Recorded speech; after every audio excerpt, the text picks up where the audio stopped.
안녕하십니까? 5월 15일 금요일 영국의 소리방송 뉴스데스크의 아이린입니다. 오늘 현재 코비드-19 확진 및 사망자 현황을 보도해드리겠습니다.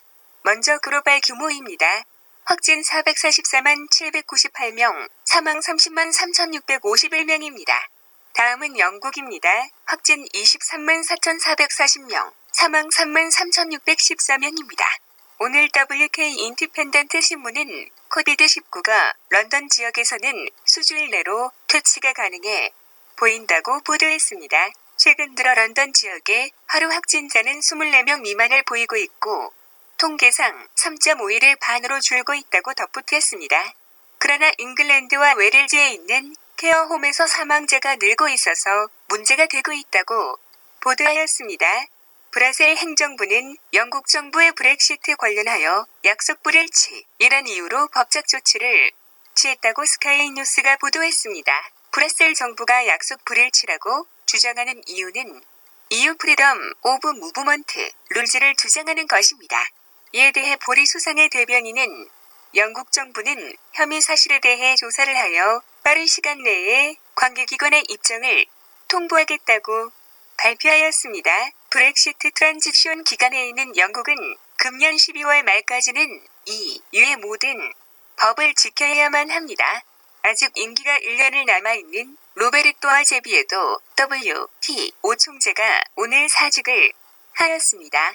사직 이유로서 그는 코비드로 인해 국제 경기가 부서져 내림으로써 책임을 동감한다며 8월 31일부로 떠나겠다고 발표했습니다. 이서 그는 트럼프 대통령이 WTO 미국에 대해 페어하게 일 처리를 하지 않는다는 비난에 대해서도 인정하며 중국을 개발도상 국가로 간주하고 특혜를 준 것도 사실이라고 고백성 발언을 하였습니다.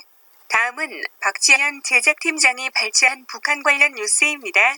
전 세계에서 모든 핵무기가 사라져야 한다고 주장해온 핵무기 폐기 국제운동은 13일 공개한 2019 세계 핵무기 비용 보고서에서 북한이 지난해 핵 개발에 6억 2천만 달러를 사용한 것으로 추산한다고 밝혔습니다. 핵무기 폐기 국제운동은 핵무기 위험성에 대한 주의 환기와 핵무기 금지 조약 체결을 위한 노력을 인정받아 지난 2017년 노벨 평화상을 수상한 비정부 기구입니다. 이 단체는 정부기관의 공식 발표 자료와 연구기관 통계 등을 바탕으로 매년 전 세계 보유국들이 핵무기 개발이나 핵실험에 사용한 비용을 추산해왔습니다.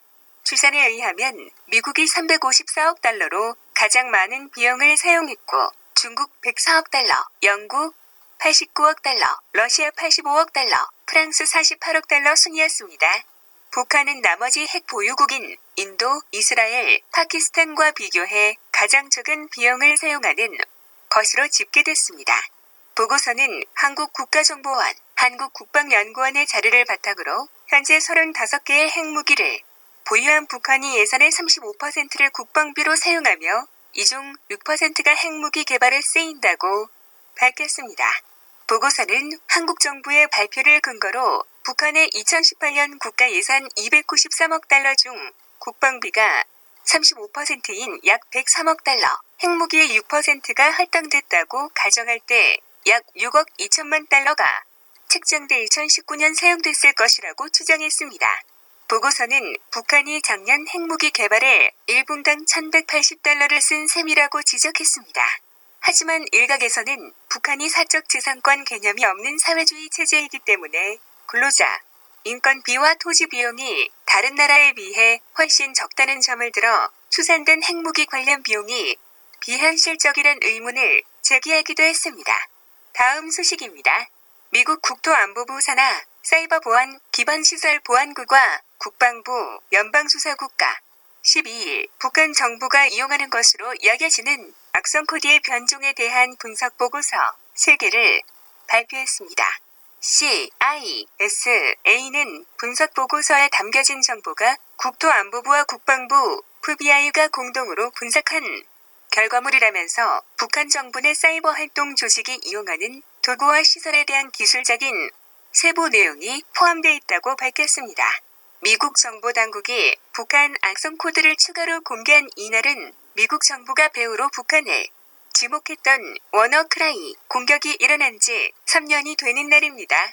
워너크라이는 2017년 5월 12일부터 악성 코드를 기반으로 이뤄진 대규모 사이버 공격으로 전 세계 100여 개국의 컴퓨터 12만 대 이상을 감염시킨 것으로 파악되고 있습니다. 당시 감염된 컴퓨터에는 20개의 언어로 비트코인을 지급하면 풀어주겠다는 메시지를 띄워 현금 탈취가 공격의 주목적임을 드러낸 바 있습니다. 이후 2017년 말 미국 정부는 워너크라이의 공격 배후로 북한을 공식 지목했습니다.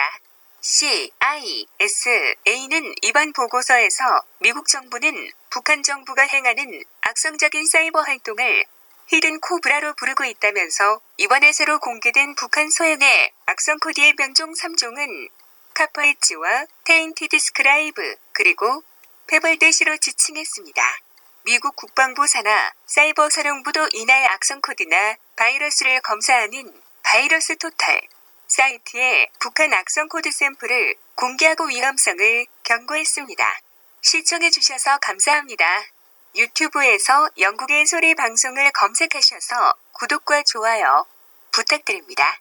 다른 영상도 시청하실 수 있습니다. 뉴스데스크의 아이린이었습니다.